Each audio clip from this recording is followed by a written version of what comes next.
But today I am delighted to be able to introduce from Winnipeg, where she is joined by husband Michael Voss and Cyrus the Wonder Cat, Winnipeg-based artist Diana and my friend Diana Thorneycroft.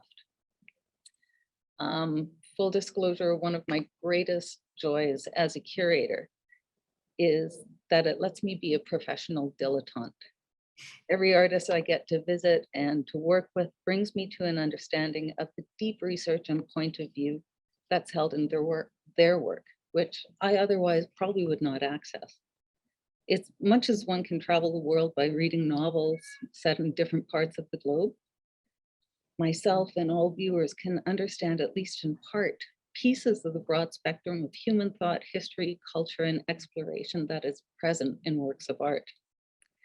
Over my years of knowing Diana, I have learned through prosthetic breasts and phalluses, iron lungs, intricate drawings done on the hidden surfaces of sculptures, Canadian history and myth, and hidden histories told through plastic action figures, melted dolls, a homicidal Mickey Mouse, most recently an entire village that's constructed to house the herdsmen of mutated horses.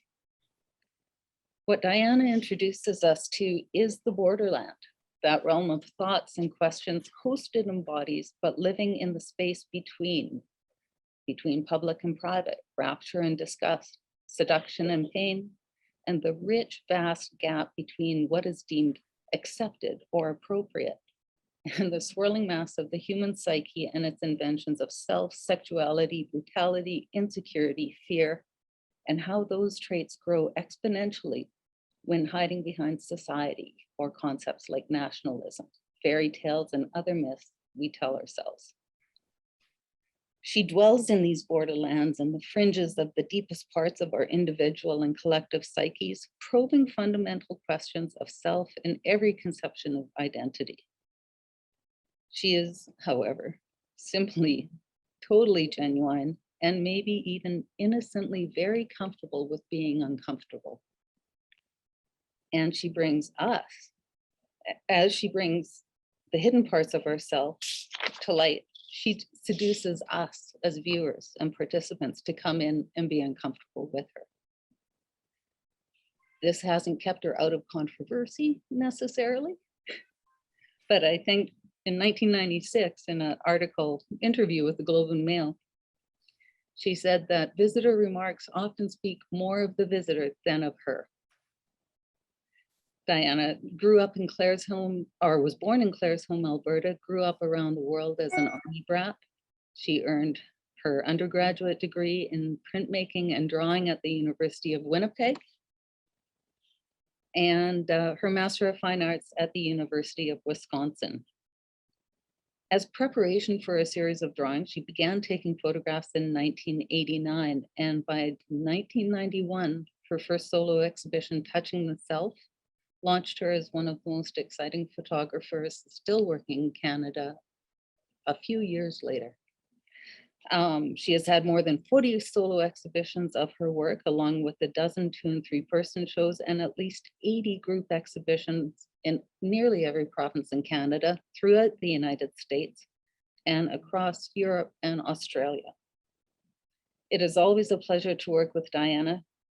She is professional, warm and genuine, empathetic and trusting, and always brilliantly witty.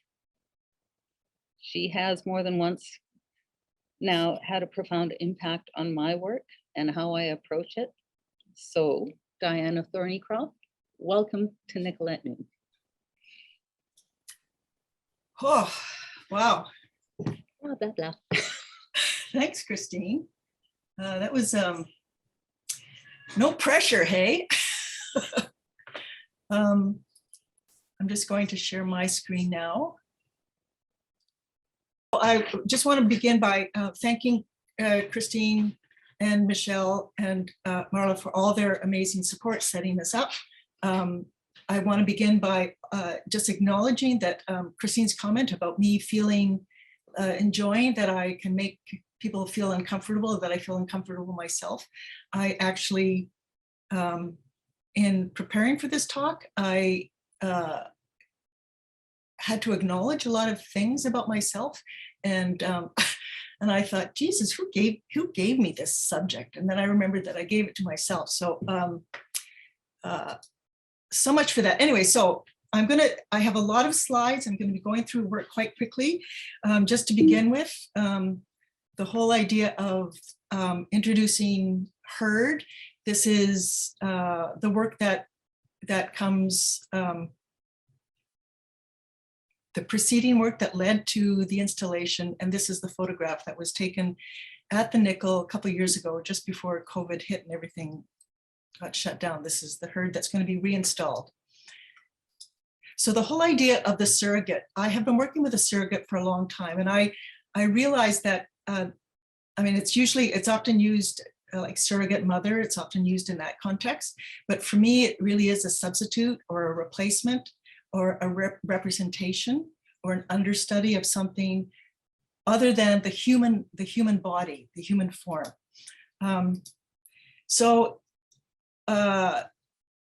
This is called Chicken Odalisque, and it was a drawing I did, I think I was in my 20s when I did it. Right away, I was interested in things that were quite different. And when I was in undergrad school, I did a drawing of a turkey neck on a plate that kind of looked like a severed penis. And I remember my prof said to me, "You're quite normal, aren't you?" And I remember thinking, yeah, why do you ask? But I was really interested in using the chicken carcass as a replacement for the human body, because it has 2 arms, 2 legs, and sort of a head, sort of. This was drawing, I'm just going to quickly show you. It's actually making them kind of sexual. It was good for me, was it good for you? Which is the joke about post-coital conversation. This one is called Suddenly Last Summer. These are pencil crayon drawings on paper. I did a bunch of these, and this was the last one that I did. Someone gave me 2 chickens with their heads still on, which was, and the feet, which was kind of unusual because I was more accustomed to the Canada grade A chickens that you get at Safeway. But okay, fast forwarding to 1998, I started taking photographs. This is a self-portrait of me, and I actually kept those chickens in the freezer, and I decided to do an installation out in the country near Westbourne, and left these out in the country, left the chicken like this, and left the candles and the candlesticks, and I actually nailed a couple dolls, and some farmers came across this installation, called the RCMP, but that's another story. However, I started taking photographs specifically around 1998, 99, and it was really in response to all the drawings that I've been doing. I've been doing self-portraits, and I wanted to draw myself, and I thought it'd be easier to photograph myself and then draw, but then the photographs became much more compelling than the drawings because of photography's privileged relationship to reality. So that's when I stopped drawing, and for 10 years, I did nothing but photography. So this is, when I talk about the surrogate in this one, I use dolls a lot. Obviously, this is, well, I don't know if it's obvious, this is me in a field of dolls. I remember when I first took this photograph, I was in a friend's house in Tuxedo, and someone let their dog out, and he started barking at me, and there I was lying buck naked in the field with these dolls.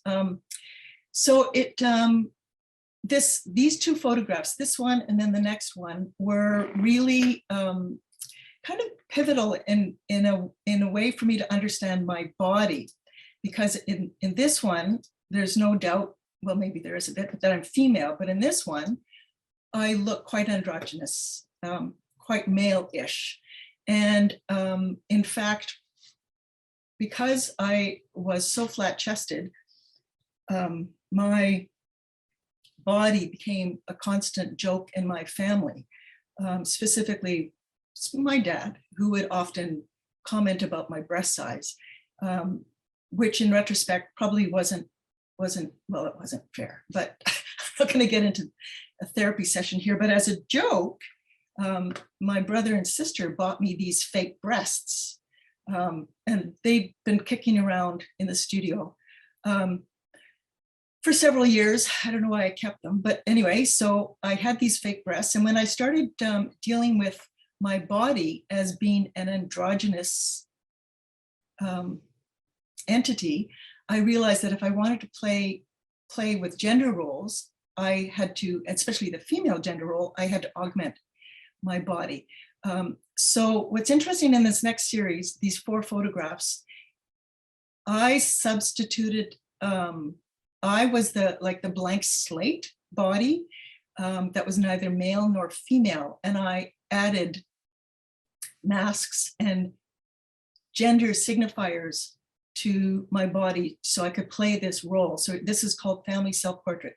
The mask is of my mother, and the breasts obviously indicate female sexuality, and the dolls they're wearing masks of myself and my siblings, and I hung kitchen utensils from the ceiling in this photograph. I also acquired a penis at your dollar store. It was on sale. Actually, it came inside a banana. It was a gift, and I added this hair to the end of it so I could use the hair to attach. For a while there, I was using duct tape to attach the penis to my body, but that was kind of painful.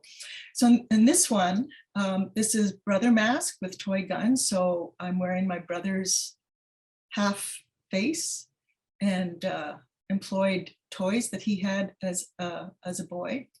And in this one, I just wanted to give you an indication. This is the first photograph I took with my father's mask. And you can see I work with all my photographs in total darkness. And you can see that I've just illuminated my body by turning the flashlight on just above. But this is the resulting photograph called Dog Face Father Mask. I realized the one before was just too simple. So again, it's my dad was a pilot in the military, so those are planes. And the quilt behind was made by my grandmother, and it kind of looks like an aerial view of the wheat fields of Saskatchewan. And this is one of my sister, sorry.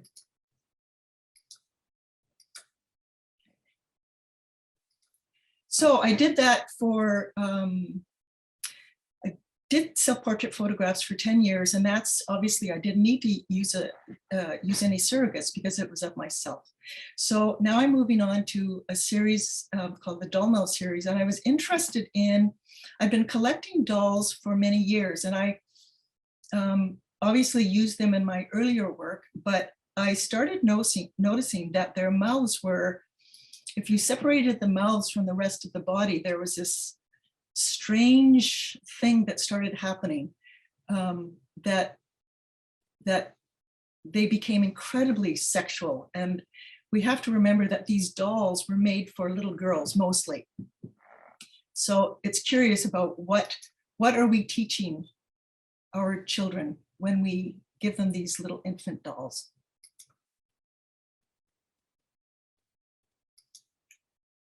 I mean, this one really looks like it could be from a porn shot. Yeah, this one, I call this one Yawn. That's what the doll is doing. So now I'm going to talk about these 5 series of photographic works. And after doing these self-portraits where I enacted, there were several narratives that I was dealing with. A lot of it had to do with the body and pain, and a post-apocalyptic narrative that suggested that medical equipment was being used to as elements of torture. So I was reading a lot about the body and pain, and I came across this book called The Martyr's Mirror, and it was about the history of martyrdom. And Glenn Allison was the curator at the AGSM in Brandon, and he wanted, before he showed my black and white photographs, he wanted to give the work context. So he gave me the book afterwards, and it was really interesting because that book really did influence the future series. So what I would do is I would begin with an image that was fairly well known.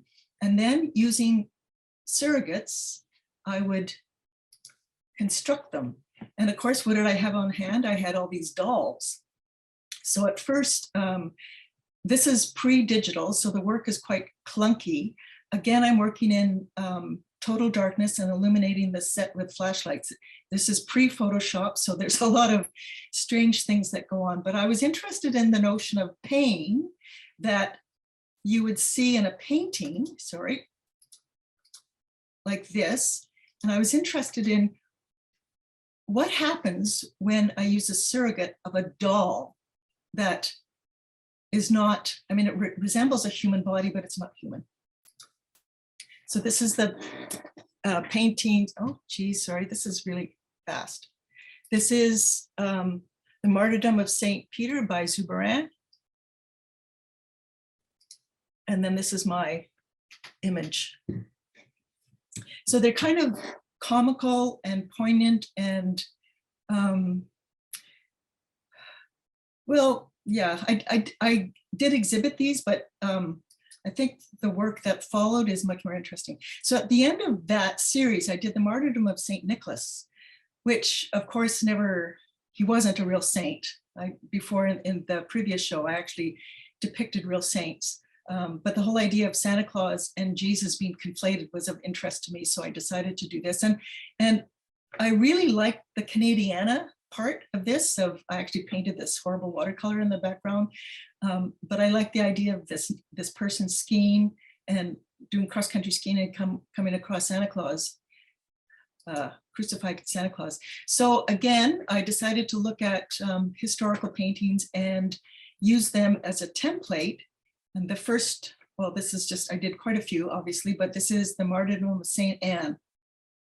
And the background is from Banff, a poster from Banff, and obviously these are Canadian animals, and Saint Anne is there with her breasts. I should just tell you that Saint Agatha was being wooed by a non-Christian, and when she refused to marry him, he severed her breasts. So this is Anne with her breasts on a plate, and Bob and Doug Mackenzie are watching. This is another art historical depiction of torture. And this is the Martyrdom of Captain Canuck. The RCMP is alone. He's got a colleague in the background, but he's just kind of pointing out the chaos that's about to unfold. And you have these Americans, soldiers ready to saw Captain Canuck in half. Martyrdom of the Great One. This is, I think, Lake Louise in the background. Instead of vultures, we have Canada goose. The previous martyrdom was a ref. You can see the lion in the front. He's just chomping at the ref's hand. And here's the Great One. While I was doing that series, the Winnipeg Art Gallery purchased Early Snow by Tom Thompson, and Plug-in had a fundraiser called the Group of Seven with a Twist, and asked me to participate. And I was right in the middle of all this, and I had just purchased, obviously, Bob and Doug Mackenzie dolls. So I decided to do Early Snow with Bob and Doug. And again, using the surrogates of these Canadian icons directed the work. And it was just so fun. And because they already have a history within Canadian culture, you know that Bob and Doug are a couple hosers that drink beer, but you didn't know that they were so foolish that one day they were surrounded by wolves. So what led from that was probably my best known work, Group of Seven Awkward Moments. And for this, I would purchase or illegally scan from a art book, an image by one of the members of the Group of Seven, or Tom Thompson, and then I would use that as a backdrop. So for the surrogates, again, I was working with miniatures. This was actually at Michael's craft store. I added the tongues. It wasn't on there when I bought it, but so this one is called In Algonquin Park. And working with the surrogates, it's really obvious. I have a love of Black humor, and this enabled me to do things with dolls that I obviously couldn't do with humans. I mean, the idea that, I don't know if you can see my cursor, that this This guy on the left in the white, his tongue has been removed from his body. He's bleeding out and kids are bullying him or dancing around, and this guy in the center is dead, and RCMP is leaving the scene because he can't handle the truth, and this dog has a tongue in its mouth. So the narrative is quite black, but can you imagine me doing this with real kids? I mean, it just would not be possible. White Pine and the Group of Dwarfs. Again, working with well-known cartoon or characters that represent popular culture. Pierre Burton said that you can measure a real Canadian because they can make love in a canoe. So there you have Snow White holding a lottery to see which of the dwarfs are going to boink her. So she's got the bucket and everyone has to take a yes, no number. And doing this again, it was really a lot of fun getting the Hudson Bay blanket organized and the various Canadian animals, including an otter who is hoping to get lucky. Now, while I was doing the Group of 7 awkward moments, I did these 2 pieces, and right away I realized this is not an awkward moment. This is really a tragedy. It was based on the residential schools. I made these 2, this one and then the next one, and then I put them aside for a couple of years until I was ready. But I realized this is obviously, this is called Terre Sauvage, which is the name of the painting in the background. And it speaks about the residential schools system, that the RCMP were used to round up the kids, and that they were, their hair, their culture, their clothing, their language, their voice were all removed. This one is called Burning Braids. So what followed after that was a series called The People's History. And again, the use of toys as surrogates was crucial in this work. I think it makes it more accessible. And even though the work is difficult and problematic, we identify with the idea of toys and that we can play with toys. This one is called Mount Cashel, St. John's, Newfoundland.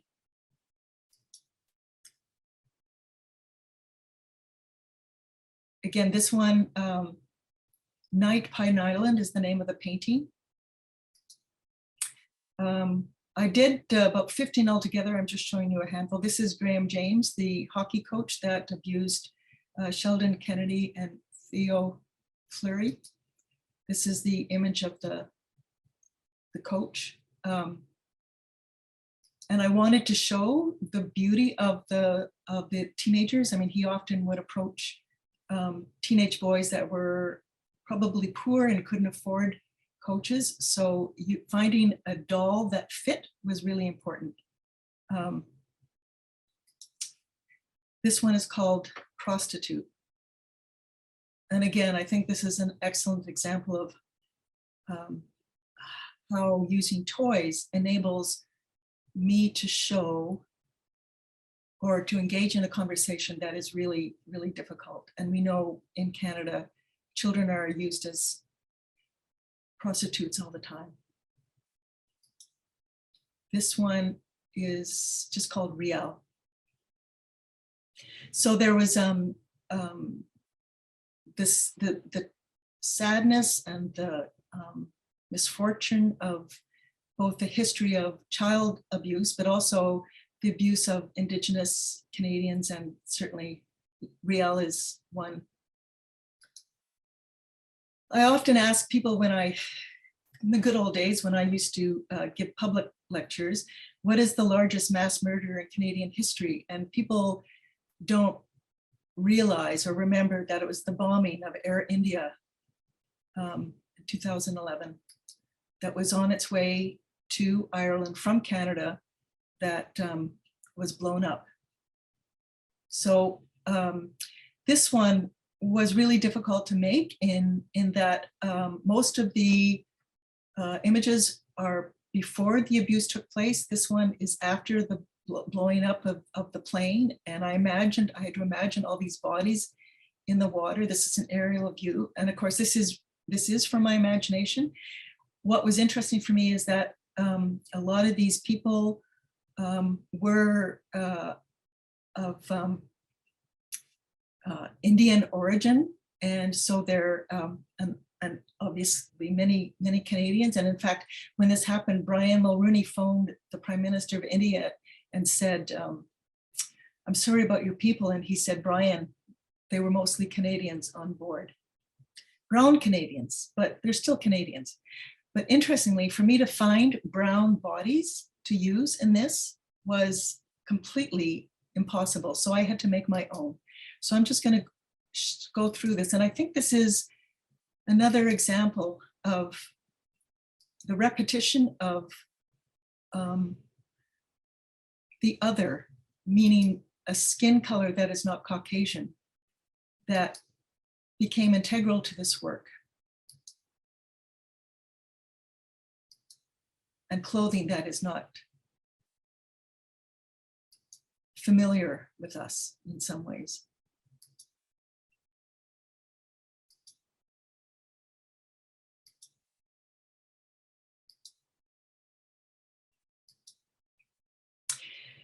So the last of the series, using these tiny little dolls as Canadians and Americans, best friends forever, it's complicated. I wanted to go back to a lighter subject matter. Doing the people's history was quite difficult because I researched every single incident. This one, again, I was just playing with well-known paintings. This is Lake O'Hara, and cultural figures or figurines that represented Canadian relationship between Canada and the United States. And this one is called Clark, Northern Dancer, and the Evil Weasel. And this refers in a lot of ways to Canada being a place of a lot of wealth through water and forest resources, and the fear of the American takeover. But also the surrogate in this one is Superman. So the question is, why is he flying? Why is he on a horse if he can fly? But it also is, and he's on the horse, and the horse is Northern Dancer, was the horse that won 2 Kentucky Derby. Sorry, I'm getting it mixed up. Anyway, he was a famous horse, and this is the evil weasel that threatens Clark. Maybe it's like the free trade.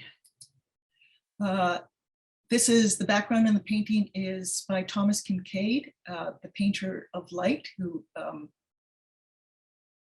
he was supposedly a very religious man. And when he died, I think he was with his mistress and he died of a cocaine overdose. Anyway, this is a parody on the American Bachelorette.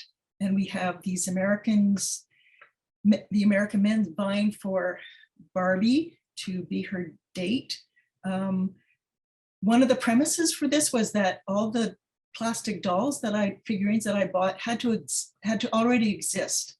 So here you have obviously Harrison Ford and Elvis and Donald Trump before he became a politician, and Mr. Bush. And that's Forrest Gump, and I was able to make this cat pee on Forrest Gump's shirt, which is, couldn't happen in real life. But anyway, so just to go back, they're trying to get Barbie is going to give the rose, Miss Bachelorette, to the person who she wants to stay in the competition. And the only one who gets the rose is Snoopy. So this is the poster I used for the Canadian Bachelorette, Maligne Lake, by Lauren Harris. And this is the Canadian version. And again, all these characters existed except for Captain Canuck, but you remember his crotch was being sawed in half in an earlier,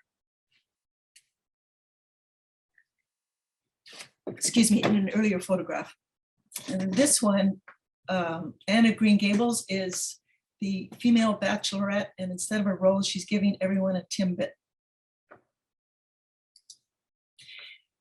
So GI Joes, I'm showing you these.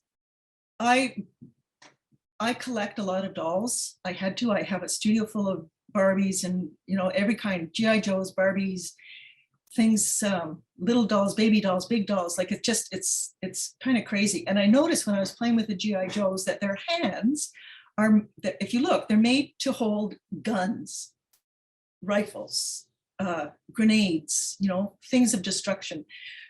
But I also, when I was playing with them, I could twist them and move them around and make their gestures kind of more effeminate.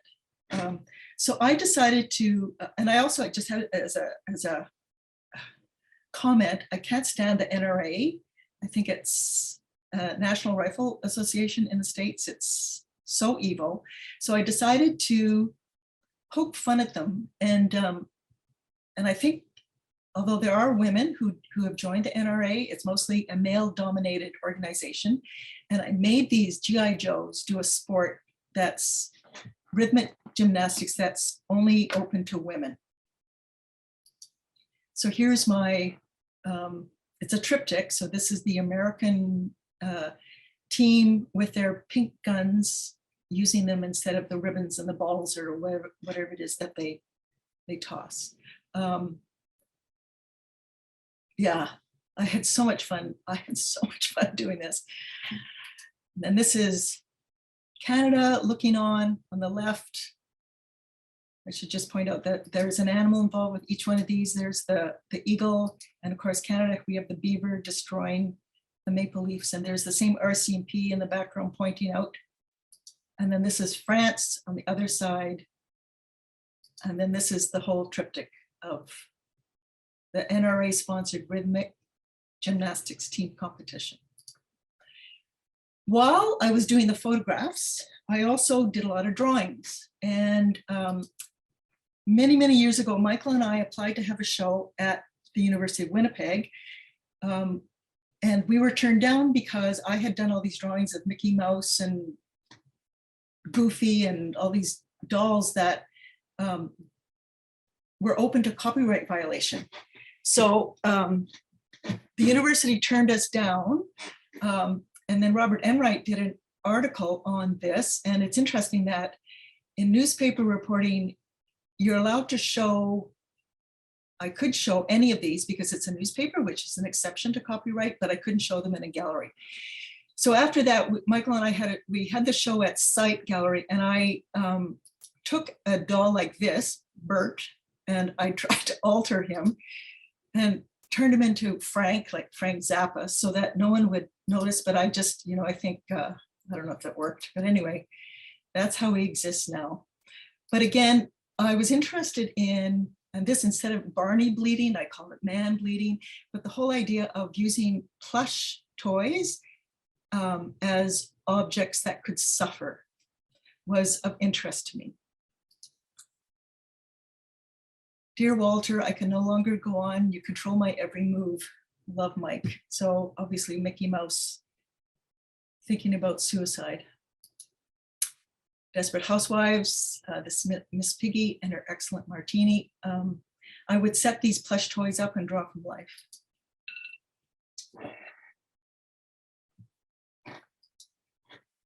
So I'm going to move quite quickly now.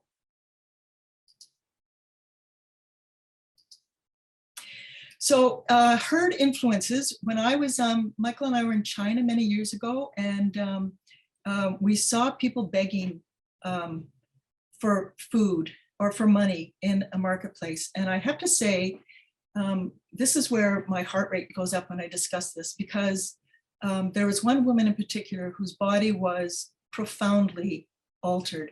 And I remember feeling so mixed looking at her, because I wanted to photograph her and I didn't.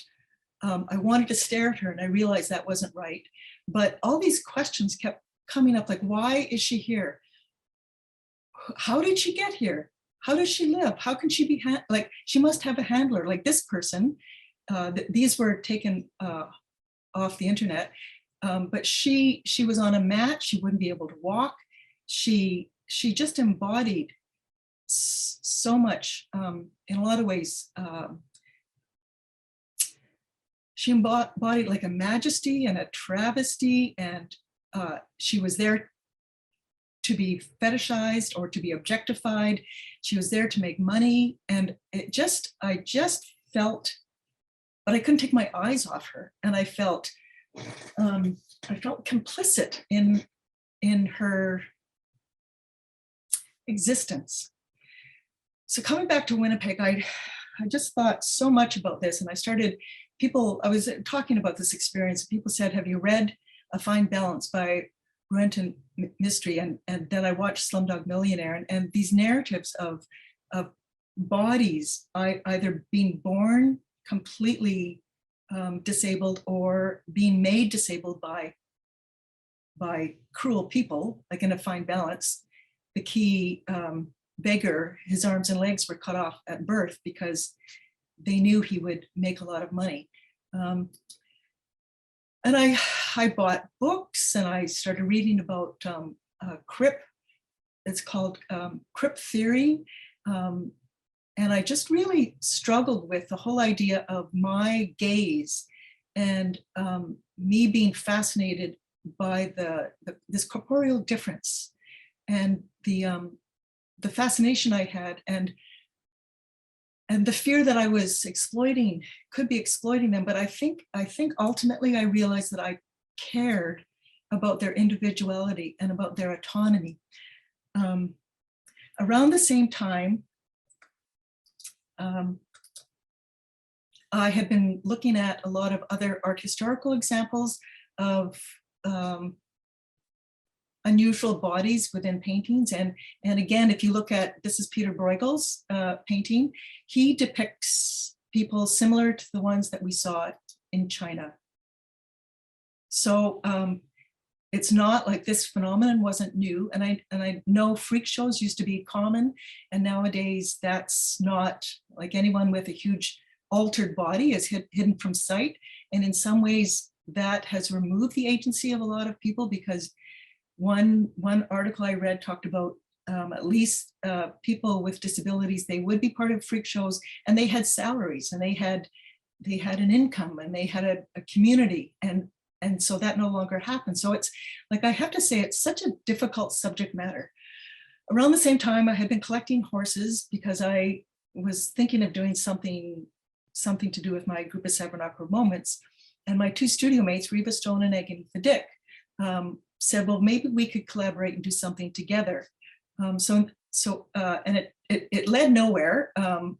Agatha did something beautiful, of course, with beeswax, but I started altering these horses, not really thinking about why. I just wanted them to be extraordinary and beautiful. Then one day I left a horse in the oven too long, and the body melted. And Agatha said to me, I think you've had a breakthrough. And I realized that this altered horse body was reminiscent of the altered woman I had seen in Shenzhen, and that the hoarseness remained, but something else showed up, something beautiful and unique and exquisite. So I decided to continue with this, and this is what Herd is about, is not all the horses have physical alterations. Some of them are part human, part animal. Some of them obviously have spikes. They become like mythological creatures. Some of them refer to the disability that how animals, like that often if a dog or you see a lot of rabbits actually with hip problems in dogs. Horses rarely, once they damage their body, they are put down because of the difficulty of healing them. So I just kept on doing more and more of these. And after about 2 years, I had close to 80 of these altered horses. This one, it's a surrogate. Again, I'm talking about surrogates. Our cat Larry died around the time that I did this. And before he died, his tongue fell out of his mouth like this, and his stomach was full of cancer. So this for me was a really emotional surrogate replacement. when I worked on this one. And one of the claws is actually from Larry.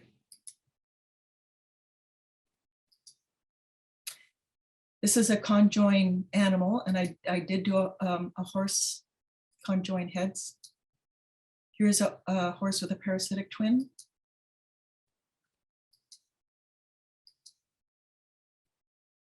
So these beings became monstrous and exquisite and beautiful and unique. And I just wanted to focus on that,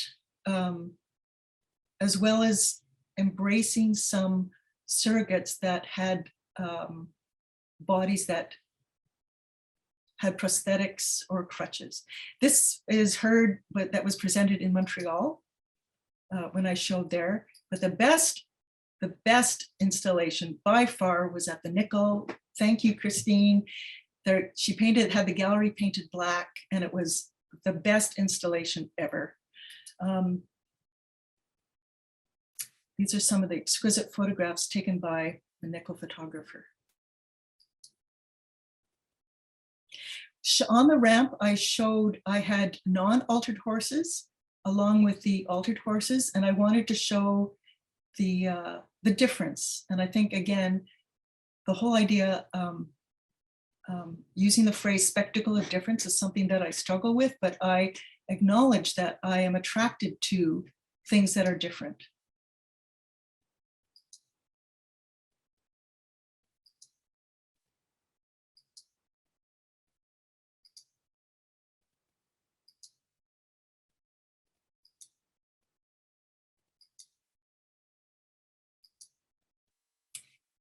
This is a horse, the green horse has a cleft palate. So standing as a stark contrast to the iconic representation of the horse as an animal of great power and beauty, the transformed horses in herd epitomize the grotesque. They are damaged, abject, vulnerable, and at risk, and as such are marked as a threat to the norm and thus endangered. The potency of these altered horses is not the usual story of rampant strength, but rather fragility, particularly for those that are different, asymmetrical, and augmented. And I'm going to go through this quite quickly because I know we're running out of time. Part of the exhibition at the Nickle Black Forest Dark Waters involved the 40-foot ramp, but also a suite of photographs where I represented some of the horses, but with another form of surrogate. They became the herdsmen that were taking care of the horses or participating with the horses. This one is called Memory Keeper.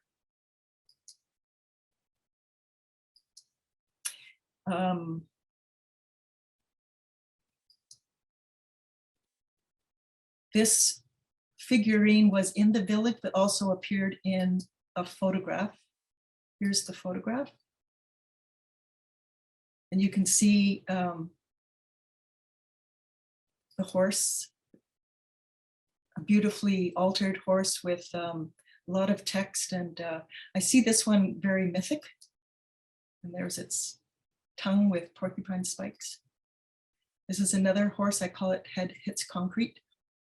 And this was used in a photograph that was part of the show, but also became in the village. And I just want to really quickly show the village that Christine mentioned. It was full of these herdsmen that supposedly took care of the horses. And it had an outer courtyard and an inner courtyard. And this is, you can see members of this Focomelia band that is playing in the center. Here's another shot. This is an example of one of the herdsmen. And this is it in the village. And what happened after that is that it just made sense. The next thing that I did is that I actually made a stop motion animation called Black Forest Sanatorium. And that is a continuation of my interest in using surrogates. And these are some of the figures that appeared in my animation. This is Gord the gay goat in his boat. I had to learn how to do all this, and it was really a very joyful experience. This is Bryce, who has a single breast, so a breast has been removed, and obviously has a twisted spine, and one leg is longer than the other. And these are two of the other characters that are they're human, they're animal, their fingers are really long. So one person says it's kind of like ET. So these, once again, fuse human and animal characteristics. Paola and her parasitic twin is, she's in the narrative, this is a really important part of the animation.